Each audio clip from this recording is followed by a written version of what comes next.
Pas question de manifestation de rue par le FNDC en période de campagne électorale. Telle est la nouvelle décision du gouvernement guinéen. Une décision très mal perçue par certains partis politiques, membres du FNDC, absents de la course pour le fauteuil présidentiel. Le 18 octobre 2010, c'est le départ avec ou dans les urnes ou sur la rue, on va chercher M. Alpha Condé. Donc, nous allons communiquer, nous allons nous manifester. Personne ne peut nous interdire à la République de Guinée à manifester. Parce que nous sommes des Guinéens, nous allons nous jurer notre droit qui est constitutionnel. Donc, la Constitution nous autorise à manifester. Et à partir du moment que le président a fait un décret et autorisant la campagne, personne ne va nous empêcher. Nous continuerons à mettre tous nos éléments dans la rue, à faire tout pour que l'élection là ne passe pas comme 2010, comme 2015. Cette démarche du régime de Conakry est largement partagée par d'autres formations politiques qui accompagnent la mouvance présidentielle. Au-delà de toutes les lois, il y a la vie humaine qui est plus importante.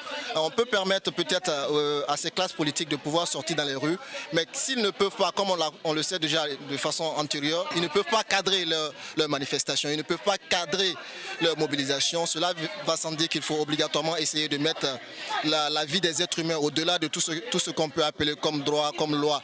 Parce que ce qui est dommage, c'est que nous finissions ces élections et que, à la suite de cela, les résultats de l'ANS prouvent que les conditions ou soit les gestes barrières n'ont pas été respectés et que le taux d'infectés encore a réaugmenté, chose qui va pousser l'État à prolonger l'état d'urgence au jour d'aujourd'hui qui fatigue énormément la population. Ces manifestations du Front national pour la défense de la Constitution visent le départ du président Alpha Condé au pouvoir depuis 10 ans.